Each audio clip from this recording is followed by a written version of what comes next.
Pode jamais prova que responsabilidade pressupõe liberdade. Uma premissa antibíblica que tem maculado a maioria das obras calvinistas e mutilado muito dos seus argumentos. Uma premissa que eu tenho repetidas vezes desafiado e conclusivamente refutado. A admissão de pecado na criação de um Deus infinitamente sábio, poderoso e santo é um grande mistério para o qual nenhuma explicação pode ser dada. Mas que Deus não pode ser o autor do pecado é provado. Primeiro, a partir da natureza do pecado, que em sua essência representa falta de conformidade à lei e desobediência ao legislador. Segundo, a partir da natureza de Deus, que é santa em sua essência, e também que no governo do seu reino, Deus sempre proíbe e pune o pecado. Terceiro, a partir da natureza do homem, um agente livre e responsável que origina seus próprios atos. A Escritura atribui sempre a graça divina às boas ações e ao coração perverso às ações pecaminosas dos homens. Só porque Rod está intrigado com algo, não significa que se trata de um grande mistério para o qual nenhuma explicação pode ser dada. Não será um mistério se a Escritura claramente explicar o ponto, e ela faz. Então, nenhum dos três pontos prova que Deus não pode ser o autor do pecado. O primeiro ponto não mostra que Deus não pode ser o autor do pecado. Antes, se Deus é o autor do pecado, o primeiro ponto simplesmente nos mostra o que ele faz como autor. O segundo ponto também falha. Ele nem mesmo começa nos dizendo porque Deus não pode ser o autor do pecado. De fato, se Deus é o autor do pecado, o ponto diz que sua ação de autoria do pecado é santa. Se autor do pecado não é o mesmo que pecar. O terceiro ponto é uma petição de princípios, pois nas páginas anteriores do livro, Rod tentou, mas falhou, em mostrar que o homem é um agente livre e responsável que origina seus próprios atos. Sim, embora seja frequentemente assumida, a segunda parte do terceiro ponto é completamente falsa. Sim, a Escritura censura as ações pecaminosas dos homens e diz que Deus haverá de julgá-la, mas atribui ao decreto soberano e ao poder ativo de Deus. Nos melhores calvinistas, você eventualmente encontrará, após várias páginas, ao menos um erro grosseiro relevante, parecido com os acima. Nos calvinistas medianos, você encontrará, ocasionalmente, vários deles em cada página, e os piores calvinistas são realmente arminianos. Não exagero nenhum em dizer isso. Se formos ser cristãos, lancemos fora todas as premissas não cristãs. E se vamos ser calvinistas, lancemos fora todas as suposições arminianas. Hoje está enfraquecido tão severamente em seu raciocínio, porque arrasta consigo todo o peso do arminianismo e do humanismo, enquanto tenta ser calvinista. A maioria dos calvinistas age da mesma forma. A doutrina dos decretos incondicionais não apresenta dificuldade especial. Ela mostra Deus decretando que o pecado resultaria como o ato livre do pecador. E Deus, por nenhuma forma de coação causando e por nenhuma forma de tentação induzindo ele a pecar. Isso é contrário à Escritura e aos reformadores. De fato, mesmo a palavra coação seria muito fraca para descrever a determinação ativa de Deus dos atos pecaminosos dos homens. É uma verdade assustadora, mas inegável, que mesmo em países cristãos, multidões estejam nascendo e sendo educadas em circunstâncias que nos proporcionam uma oportunidade provável, ou mesmo possível de alcançar um conhecimento de verdadeiras religiões ou de um padrão de conduta moral, mas elas são mesmo instruídas já a partir da infância, no erro supersticioso e na depravação grosseira, porque isso deveria ser permitido. Nem calvinistas, nem arminianos podem explicar. Não só isso, mas porque o Todo-Poderoso não faz morrer no berço todo infante, cujo futuro íntimo e miserável, se deixado florescer, ele pode prever. É algo que nenhum sistema de religião natural ou revelado de modo satisfatório os tornará capazes de justificar. Hoje não escreveu esse parágrafo, mas está citando o arcebispo Whately com a aprovação. Nesse caso, Whately jamais deve ter ouvido falar de um sistema de religião chamado cristianismo e do que ele diz em Romanos capítulo 9 e em outros lugares.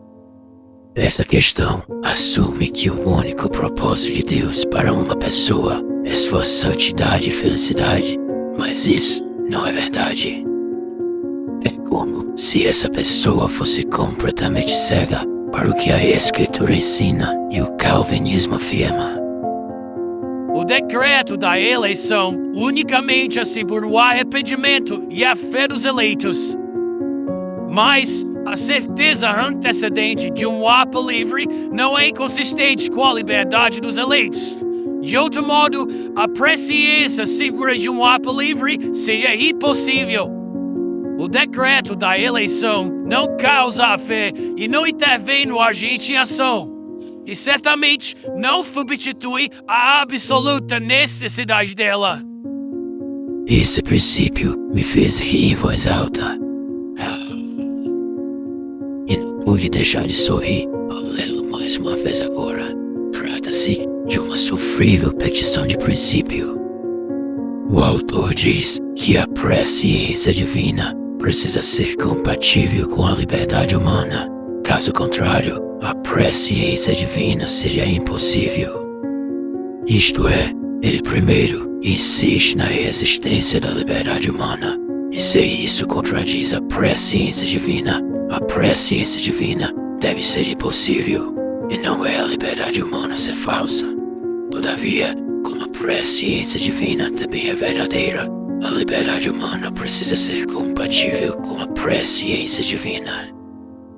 Mas que tal dizer que se a presciência divina é verdadeira, a liberdade humana é falsa?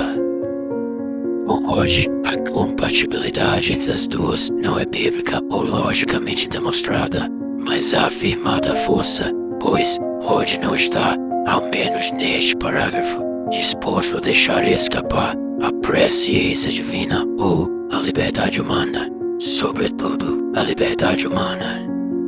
E sobre o decreto da eleição não causa a fé, ou Rod tem algo muito peculiar em mente que ele deixa de explicar. Não posso imaginar o que seja, ou se trata de uma negação direta do calvinismo e do cristianismo. Há uma aparente dificuldade igualmente grande de reconciliar a presciência infalível de Deus da impenitência final da vasta maioria desses a quem Deus, por toda forma de convencimento, oferece e compele seu amor com o fato em si dessa oferta. Especialmente quando refletimos que Deus pode prever que suas ofertas certamente aumentarão a culpa e a miséria dessas pessoas. Essa é apenas uma forma torcida de reconhecer que a doutrina antibíblica da oferta sincera é incoerente. Como Rod equivocadamente pensa que ela é ensinada na Escritura, ele é obrigado a engoli-la. Mas não se trata de uma aparente dificuldade. O problema se chama esquizofrenia. Para Rod, a dificuldade se torna maior quando ele considera que Deus pode prever que a rejeição do Evangelho pelos não eleitos aumentará a culpa deles.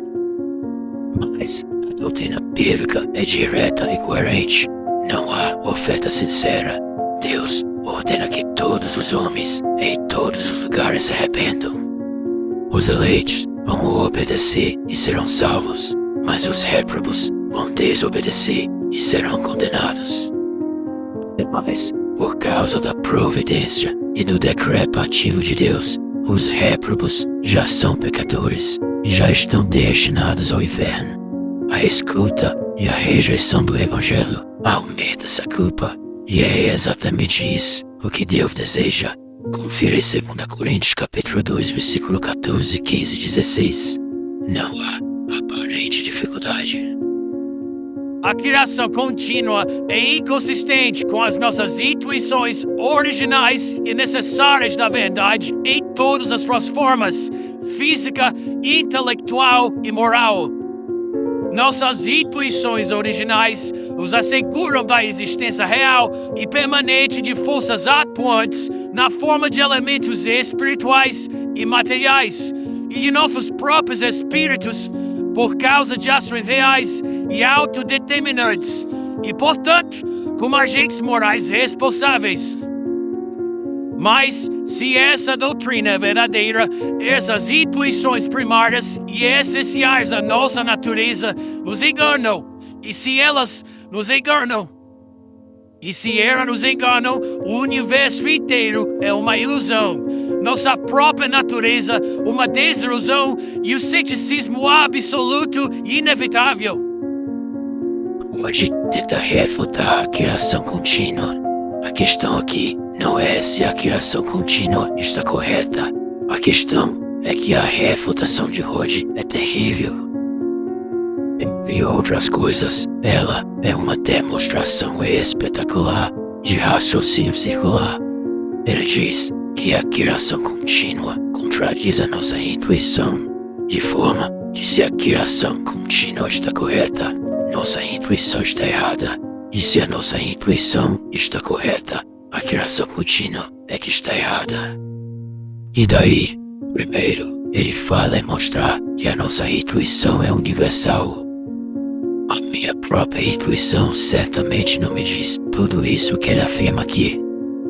Segundo, ele fala mostrar que a nossa intuição é infalível. Nós não temos ideia se ela está certa ou errada. Terceiro, ele fala mostrar que a nossa intuição é necessária. Ele afirma que se negarmos nossa intuição, o ceticismo absoluto se tornará inevitável. Mas ele não mostra que nós precisamos antes de tudo rejeitar o ceticismo absoluto, ou que há ou que não há outra forma de evitar o ceticismo a não ser confiarmos em nossas intuições. Por sua vez, ao tentar uma construção positiva sobre o assunto, ele escreve: as propriedades ou poderes ativos têm uma eficiência real, não apenas aparente, como causas secundárias na produção dos efeitos que lhes são próprios, e os semelhantes fenômenos da consciência e do mundo exterior são realmente produzidos pela agência eficiente de causas secundárias, como somos informados pelas nossas intuições natas e necessárias. Mas ele vai mostrar que nossa intuição realmente diz tudo isso para nós. A minha não diz. E também não demonstra como ela é nata e necessária. Não obstante, ele tenta demonstrar a doutrina bíblica da providência sobre esse fundamento frágil. Mesmo nós, conhecendo a fundo o caráter de um amigo e todas as circunstâncias em que ele age, frequentemente estamos absolutamente certos de como ele livremente agirá, ainda que ele não esteja em nossa presença. Isso também cai no argumento circular. Rod está remetendo à questão da prova de que a certeza de uma volição em nenhum grau é inconsistente com a liberdade do agente nesta ação. Mas Rod não prova nada aqui. Só porque ele insere a palavra livremente, isso não significa que ela faça parte da ação. Posso com a mesma facilidade dizer, mesmo nós, conhecendo a fundo o caráter de um amigo e todas as circunstâncias em que ele age, frequentemente estamos absolutamente certos de que ele e como vai agir, ainda que ele não esteja em nossa presença. Portanto, sua ação não é livre, mas determinada. Novamente, meu propósito não é mostrar quão ruim Rod pode ser. De fato, ele já é melhor que muitas pessoas. Meu propósito é encorajar você a abandonar as falsas suposições e as práticas medíocres exibidas por muitos teólogos cristãos, incluindo muitos autores reformados e calvinistas respeitados. Em vez disso, precisamos adotar uma teologia inteiramente bíblica, coerente e defensável. Teologia assim edificará os eleitos, silenciará os réprobos e glorificará a Deus, cuja revelação escrita mostra perfeitamente racionalidade, sem que sejamos forçados a crer em qualquer absurdo e inconcebível.